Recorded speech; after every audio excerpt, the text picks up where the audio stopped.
Hi Mariana. Hi, how are you? I'm fine and you, thank you.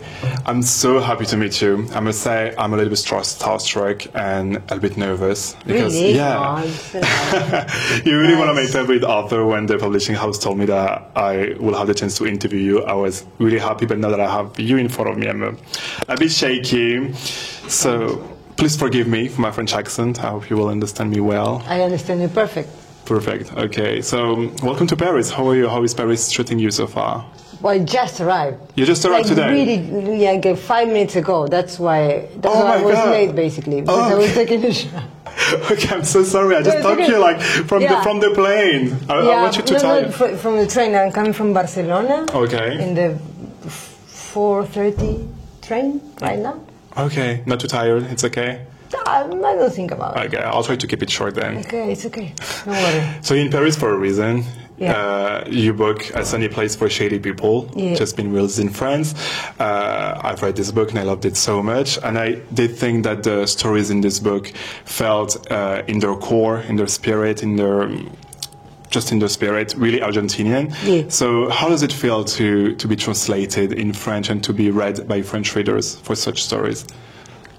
I think for some reason no, not for some reason. I think in general, me as a reader, I don't really worry myself that much about something that was produced in another country or in another language, because I think most things are pretty universal. Yeah, they are. That's true.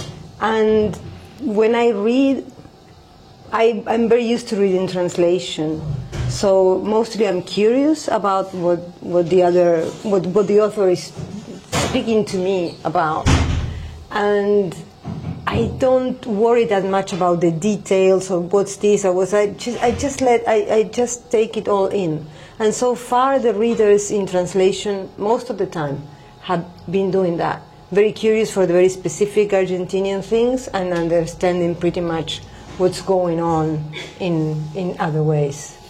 Yeah, I think that's true, and I think what is really interesting when we read your book is that honestly in France we're not really knowledgeable about Argentinian culture, but there were like so many instances when I was reading your book, I came across some references that I didn't really understand, then I had to Google them, and then after finishing the story I felt like smarter. I was like, okay, I learned something about Argentinian culture, and I think that's right what you're telling about the universal side of that.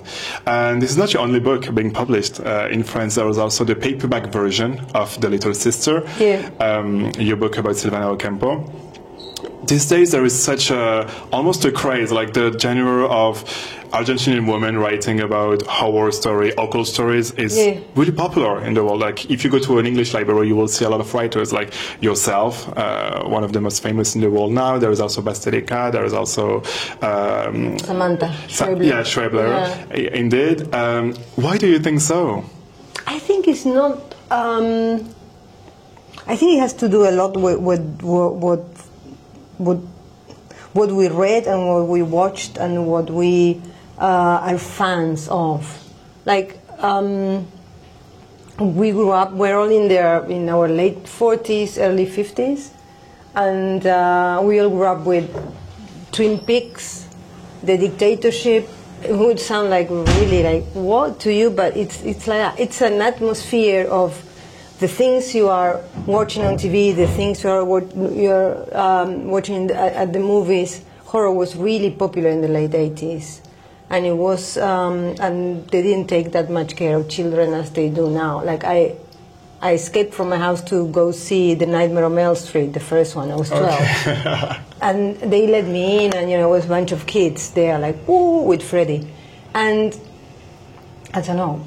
And Spielberg was massive. Stephen King was massive. This is the good days of Stephen King, when the Shining had just come out 10 years ago, but still things were slower too.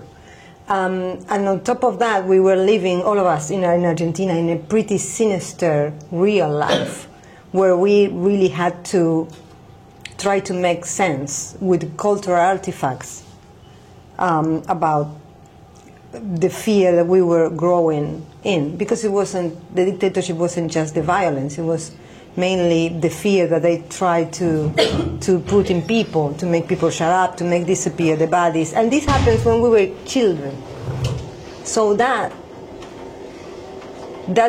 two circumstances, one in the imagination and the other one in real life, I think kind of made us very sensitive to try to understand what fear is about, to relate to fear, to be worried about fear, and yeah, these things started to come.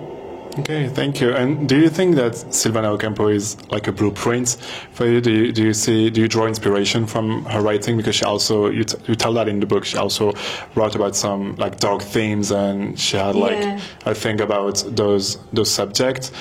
Do you think there is like her impact is still thriving in Argentine literature? The thing is that Silvina is that generation of women writers that was kind of rediscovered, because she wasn't very famous when at her time. I mean, she was a very strange case, because she was very famous, because she was very rich, she was very extravagant, she was married to a famous writer, she was from one of the richest families in South America, I guess. She was very good friends with Borges, but nobody was reading her, because her short stories were just too weird.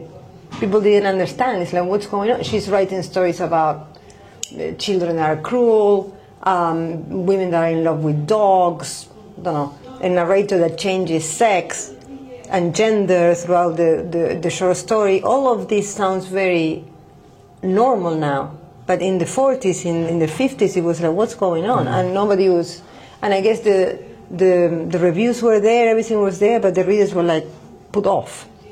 And now she kind of finally found readers. But this happens with many women, I think everywhere, but especially in Spanish language, and especially in South America. There were writers that just, women writers, that just didn't find an audience, an audience of readers, let's say, when they were working, when they were producing, because it wasn't there the sensibility to understand a woman that was so perverse in her imagination. And now that door has been opened. So I think her, Clarice Lispector, Amparo Dávila in Mexico, there's lots of writers that were there that had like a subterranean kind of influence, because writers were reading them, but not the general public. And it was like an invisible string going on there. And now when they come and they appear and people are interested, it's very obvious that the family was there, but it wasn't. Okay. What about yourself? Why do you write so much about those themes? I mean, the last book that was released, I mean, in the US, it's like a walkthrough to the most famous cemeteries. And why do you feel so drawn to those subjects?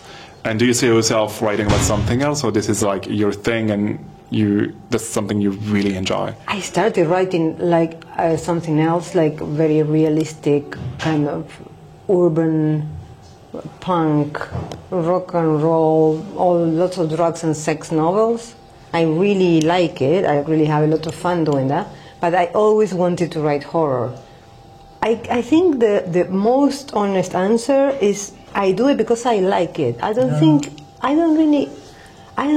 it's that rational. I think you don't really choose it. If you put 10 books here, amazing books, I will probably enjoy all of them, but the first one I'm going to read is the horror book. Okay. No question. Like, and the same with the movie, and the same with everything. I don't know. I just like it. It's my sensibility. I like dark things. I find them funny. I find them entertaining. I like the adrenaline, and I think they are very useful to talk about reality, much more than trying to mimic reality or try genres that are very similar to reality. I get a bit bored with autofiction and things like that. I really like to think things with the lens of imagination, and my imagination is very dark. Thank you. And you were talking about reality and how do you like those themes. And sometimes there is some period in history where reality is almost scarier than what happened in fiction. And you give a lot of space to women in your writing. One of my favorite story out of Sunny Place for Shady People is Different Colors, Made of Tears. Yeah.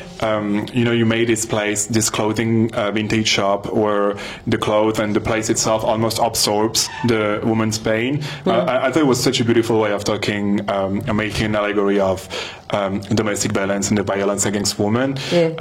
What inspired you to write this story and make it in relation with the clothes? I think it was so beautifully well written and so imaginative. So I'm really curious about what's the inspiration behind it. I really like clothes in general, but I think clothes and fashion are a very double-edged sword for women, because it's something that we feel makes us desirable and beautiful, and sometimes it's very unattainable, that kind of beauty. And also most of the time we should use fashion for ourselves, but sometimes we use fashion for someone else.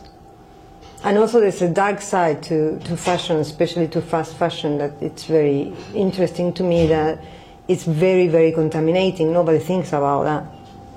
And like in Chile, for example, there's this massive pile of clothes from the country buys clothes to put them in the middle of the Atacama Desert. There's a beautiful place and has these, you know, mountains, Lovecraftian mountains of clothes that are plastic, and they're never going to. It's like, you know, it's the same as the plastic in the oceans, but it's the clothes. So there's a dark side in many things about it. What happened to me is, like, there's, especially in vintage stores, that is something that I really frequent. The smell is so staggering. Do you notice that when you enter a vintage store or on a second-hand shop? The smell. Yeah, the smell is really. It's not at all a nice smell, but it's a smell that is very recognizable. Yeah, it's very distinctive. It's very distinctive. Even if you pass in a street, sometimes you can smell it out. Oh, that's a vintage store. It's pretty amazing. It's the smell of skin. It's the smell of flesh. It's the smell of something that was the smell of life, in a way, of a body. That's how a body smells. And smell carries memories. Maybe something like anything else. Like if you smell the perfume of someone that died, it's very shocking, because it's kind of, it appears there. So I started thinking about that, and I thought, what if that smell carried the memory for real? What if the old clothes and the body that was in their clothes carried the memory? Like somehow it was a character, carried something from the person that is invisible, as memory is, that you can see, but it's there. And somehow when other person puts it on, that clothes with that smell, with that memory of that body, it becomes, it's pain. And a ghost too, and a way that the ghost of that pain, because the woman is not dead, but the ghost of that pain says, I'm here, someone wanted to do this to me. This is what this beautiful thing carries too. This is what this beautiful thing that you put on a woman, or the woman puts on, carries too, because there's all this sense of desire and beauty and stuff, that it's beautiful on one side but very dark on the other. So it's long, but that's kind of what it was about. Yeah, that was a really interesting answer. Thank you. And to one more question about women in your writing, but also as a woman writer that you are, and within the political context, the rise of conservatism, of fascism, and also the situation in Argentina. Do you think that as a writer, and there is no wrong answer, but do you think as a writer that do you have a role, especially as a female writer?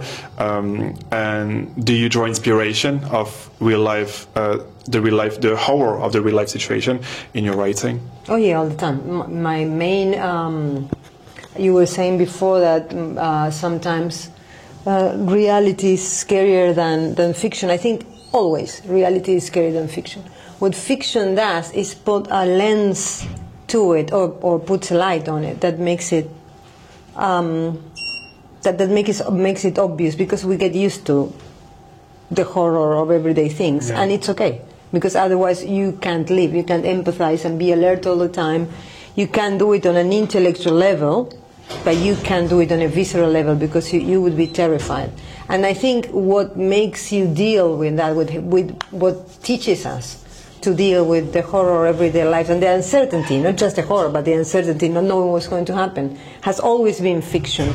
Because in fiction you can rehearse complete disaster, catastrophes, pain, unimaginable things, and you're safe. So you know how it feels, and then when it happens, you kind of know how to deal with it. Yes. But with the women, the problem. I'm from Argentina. I live in Australia now, but I'm from Argentina, and I consider myself a writer that writes about Argentina and South America at large. Is that we've only just got very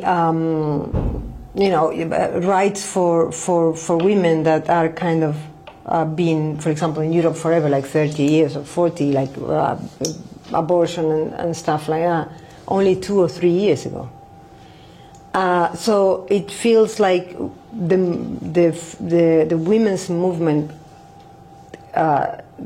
gained a lot of power and got a lot of rights and reivindications, and then all of a sudden they are threatened. But it's very fast. It's like you can't really, there's no time to change gears. It's like you're going more or less okay and blah blah, and then suddenly you get like the rights that other countries have finally, and then full stop, and all that is kind of being reviewed. The political situation in Argentina right now is very explosive, so nothing has been touched. It's all threatened, but nothing has been touched so far. But yes, you have to be alert all the time, and I think as a writer, I don't think writers have that much of a responsibility, because I think the responsibility is for everybody. Like, we all vote, we're all citizens, everybody has a voice now because everybody can be online. Writers have a bit more of an audience, but not every writer is progressive anyway. It's not because you're a writer you're going to say or knows anything. Yeah, sure. Because there's lots of writers that live, I don't know, on a mountain, interested about silver coins from the 19th century, to say something crazy, and they don't know anything about life. So I don't think writers should be estimated that much. But some writers that care about reality and care about politics or what's going on. Yeah, we should say something in the same way as any citizen does. But you do, as a woman, in your stories. I mean, in your stories, you tell a lot about those social issues. There is one story that was also really strong that just came out to my mind, is the one with the homeless, poor-looking man with the cart in the city, and everybody was so scared. I think it was really telling on like your take almost on the inequalities and how people see those people without realizing that we can end up like this, there is not a state. It's very. We have this thing. I think it's a cultural thing that has been. I don't know why, because I'm not a sociologist, but has been cemented in the last few years that young people feel they're going to be young forever, and people think that being poor is some kind of destiny or a curse. In the story, it works like a curse, and not something that can happen to you because of where you come from in society, because you have multiple things that can happen to you, or even being disabled. Something really, this is short, but something that happened in Argentina recently that really turned the political tide was that the government, that is super neoliberal and very, very right-wing, decided to take extra money that they gave to disabled people. And it was pretty amazing, because I think people collectively, even the voters, realized that being disabled is not like having you know. Yeah, it's not something you're born It's something with, that you can walk there Yeah, it can and happen you to fall you. and you're disabled. Yeah. And people kind of realize that is not, and that was a very extreme but interesting wake-up call. Okay, thank you. One of my favorite book ever is Our Share of Night. Like, it's really like crazy. It's a masterpiece to me. But I'm going to stop fanboying now. But it's also like one of your last like long novel, and since then you wrote a lot of short stories.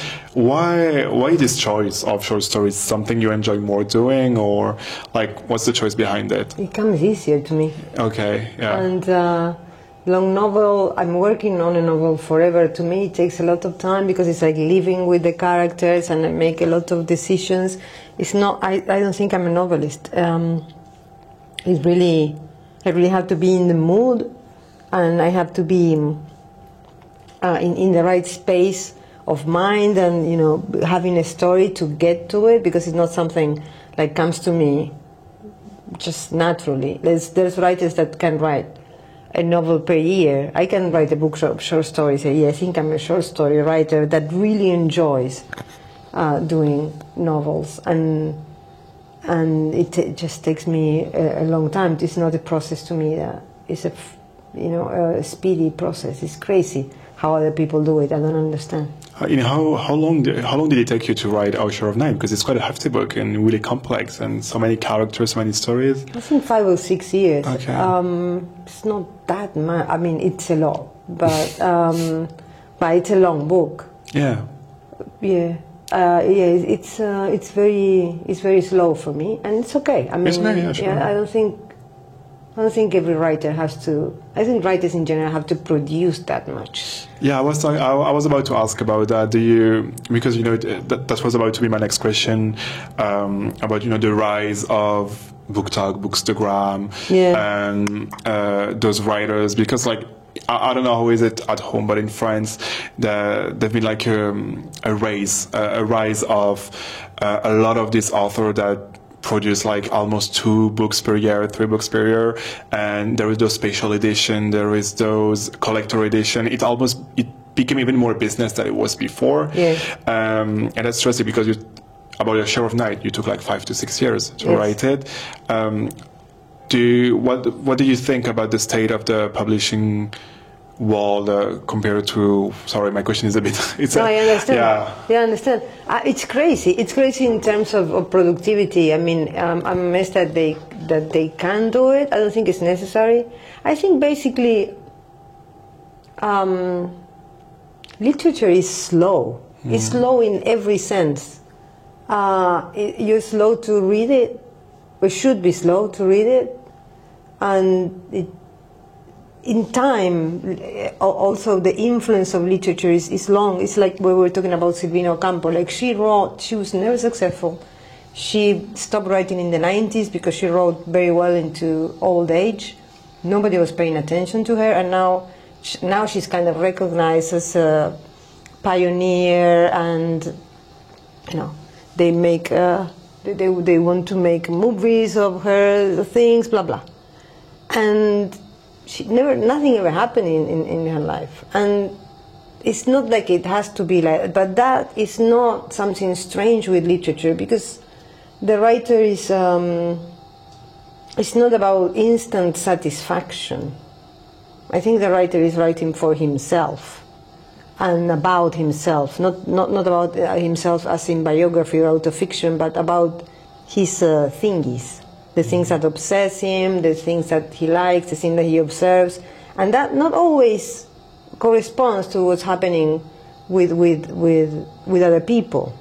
It's not the same as music, for example, because if you put a record out, it's going to be listened like in an hour or less, and it's going to produce an instant reaction. You're going to dance, you're going to cry, you're going to read the lyrics, you're going to enjoy it, you're going to send the songs to your friends, you're going to download it, you're going to do a playlist. You can't do that with a book, because it takes a long time. If you pass it to a friend, your friend, I don't know, forgets it and doesn't take it to the train and starts reading it in 2 months, it's slow. Yeah. So this kind of feeding constantly, it's kind of forcing literature to something that really doesn't do. There's difference about reading a literature. I'm okay with if you want to read fast and read stuff. There's nothing to it. But I think it's kind of, the other day I was I was in New Zealand and I was talking to a booktuber, very cool girl in New Zealand, and she was like, I'm really trying to not compete with the others, because she was like doing 20 books a week or something insane like that, and she was like, yeah, they're crazy there. And they were like, the others were like doing this 25 books a week thing, contest, whatever. And I was like, you don't have to do that. Yeah. Let's just read one book a week, it's okay. You have all the other things to do this. There's other arts that are more suitable than this. I don't see a point of reading or writing so fast. It gives you headaches. You can't really see, you can't really think about it. It's very concentrated. Just watch a movie. I don't know. To me, it's perplexing. I don't enjoy literature like that. Yeah, I agree too. I think it's a slow. Personally, I read to relax and to transport myself in other worlds. So 25 books. They're crazy. They're crazy. There was like this. How do they even do? What kind of books are they reading? I don't know. Okay, and about the subject about internet, and honestly, I discovered you thanks to other booktalkers in the US, and you're really popular among young readers on those platforms. Are you aware of it? Do you interact? Do you keep up about what's going on internet about your books? Do you watch your reviews on Goodreads? Sometimes. I'm not terribly curious, but sometimes. They send me stuff. I only have Instagram. I used to have more things, but I really spend a lot of time online if I let myself. So and I wrote a lot, like nothing, especially when I'm tired. And so I decided. Everybody asked me, "Do you have Letterboxd? Do you have Goodreads?" I don't have anything. I just have Instagram, and since you can see a lot of things there with the reels and stuff. Yeah. People send me things there. People know I'm there, so sometimes they send me stuff, and they send me a lot of, many fans do fan art and things like that. Oh. And that's very interesting. I try to repost. I try to have a relationship and not get very obsessive about it. Yeah, sure. Okay. But yes, and I like young readers. They're really, really cool. Yeah, you keep up with what's going on online. I don't know if you keep up online. Have you been across because I'm also online, and sometimes people the thing when you have a presence online, or you're a famous writer, famous influencer, whatever, the conversation don't stop. The conversation about you don't stop if you go offline. When you sleep, people still talk about you. Yeah. Have you? Is it stressful for you, the fame aspect of being an author? And have you come across some really crazy thing that people said about you online? How do you react to it? No, I try to ignore it. The other day, a boy showed me a viral tweet saying that some guy had encountered me on the subway, and and he was reading, I don't know what he was reading, Stephen King, something like that, and supposedly me said to him, if you like Stephen King, you're going to like Mariana Enriquez. And then he realized that the person that said that was me. Did you? Of course not. That's so embarrassing. Why would I make that up? Yeah, exactly. But who is this woman? She's ridiculous. How? Imagine, I'm not a kid. I'm a 50-year-old woman saying to someone, "You're going to really like me." It's I was like, what are they doing? They really think I'm really not cool. They really think I'm pathetic. Clearly. And so there's things like that, and sometimes they bring these things to me. I enjoy more saying when they hate the book and stuff. I find it more funny. Sometimes of course you want people to like you, but if you relax and you have the fun of when the haters are amazing. And yeah, sometimes they're even more like precise in the review they will do. Like sometimes you're like, oh, okay, I can agree with that. Yeah, sometimes they're right. They're right. And I think some are writing some fanfic with some, because I'm not doing a second part or anything of Our Share of Night, and some people, I'm sorry, but and some people really want it. Yeah, so some people are just doing it, and that's fine. I'm going to investigate when I finish this tour, because this, when you are traveling, is kind of tiring. When I have free time, I'm going to go see, because I enjoy fan fiction. Yeah, I enjoy fan fiction. So let's see if they're writing something interesting. So yeah, because that's what I was about to say. Like most of the fan fiction, like on AU3, that kind of website, they're most of the time they're quite smutty. And I'm curious of who they will pair Our Share of Night. Yeah, I can imagine though. Yeah, me too. Okay. So the authors really do watch the fan fiction. That's interesting. Now let's play just a short little game, like a rapid fire question. Of course. I'm gonna say two things, and you have just to choose one of those two things, and you don't have to explain yourself. You just choose it. So, magic wand or crystal ball? Crystal ball. Hardcover of paperback? Hardcover. Writing at night or writing at day? Writing at day. Oh, really? Oh, the kind of stories I thought you were... Now I want to know why, okay. And because we're in Paris, croissant or baguette? Baguette. Baguette, okay. And can you tell us what your writing space looks like? Do you need to put yourself in a mood to write?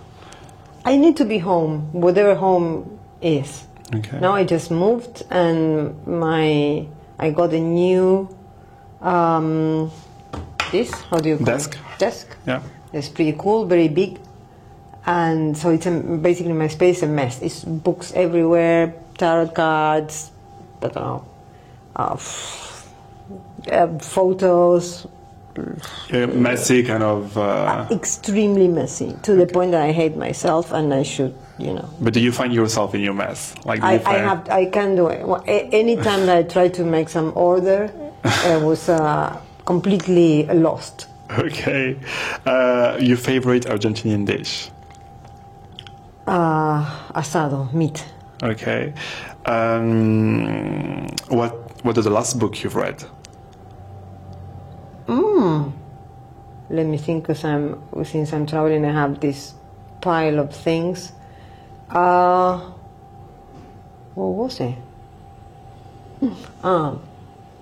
Avery Gordon, she's a sociologist, and she wrote this book that is called Ghostly Matters, that is about thinking of hauntings as something that happens and influences the everyday life. It's kind of it's like a kind of Mark Fisher kind of concept, but he takes it a bit further, because I'm writing a novel that kind of needs these things, or I think it needs these things, that probably I won't use any of that. You're writing a novel? Yeah, a short story or a novel? A novel. A novel. Oh, wow, okay. A massive novel. Oh my God, okay. I was about to ask you about that, but that's the good news. Okay, yeah. I'll go back on that next, just a few minutes later. And what is your current reading? What are you reading right now? Right now I'm reading a book by an Argentinian writer called Sergio Chekfek. It's about... it's kind of a novel biography of an artist from Venezuela. That she's very strange. She's a real person, and she was cataleptic, like for real cataleptic. Like she died a couple of times, and she was buried a couple of times. She lived in the country and whatever. And when she grew old, she started to do performances reenacting her death. But this is in a very small town in the hills in Venezuela, and I don't know, she started doing this, and she became like a performance artist, where the kind of the Latin American art circuit's very fashionable, were after her, and I think she was basically crazy. The book is pretty amazing, and apparently she had like really, she's like a like a real cataleptic. I thought this was kind of something that happened to Edgar Allan Poe, and that's it. Yeah. But no, apparently it's a disease that still happens. Okay. And she was buried twice. She was buried twice? Yes, they left her for dead twice. Oh my God, that must be so terrifying. What's the name of the book? Baroni. Her last name is Raffaella Baroni. Okay, I'll It's check amazing. that. Yeah. It's just completely insane. Okay. Okay, that we're almost over. I just have one last question. Okay. I've seen you on Instagram reposting Oscar Isaac. Oh, yes. Yeah. Oh, God. What do you want me to say? Yeah. Yeah, I'm a fan too. He's really handsome. And will you be watching Frankenstein with him? I will, yes. Yeah. Okay. Do you know he's in Paris right now? Because tomorrow there is the premiere of Frankenstein with. I know. I'm going to. Thankfully for Oscar, I'm going to Bordeaux. Oh, you're going to Bordeaux. Okay. Yeah. Okay. So he's not going to find someone. Oh, hello. Because I will be there. Of course. Of course. Okay. Yeah. Well, thank you so much, Mariana. It was such a pleasure to have you. And what I remember from this interview is that you're writing a big novel. Yes. How far are you in it? I'm pretty far. Pretty far. Okay. So we will know about it soon, maybe. Probably, yeah. I'm hoping when I'm going back home, I'm hoping to take the summer, you know, like Southern Hemisphere summer, and kind of give it a wrap. Oh, okay. Yeah. We're excited about that. Well, thank you so much, Mariana. Thank you. Et donc voilà, c'était l'interview de Mariana Enriquez qui en plus nous a laissé une exclue. Elle va sortir un grand livre. Donc c'est tout ce que je voulais savoir au final. Donc je suis très content. Donc merci beaucoup. Merci. Et à bientôt. Au revoir. Thank you very much.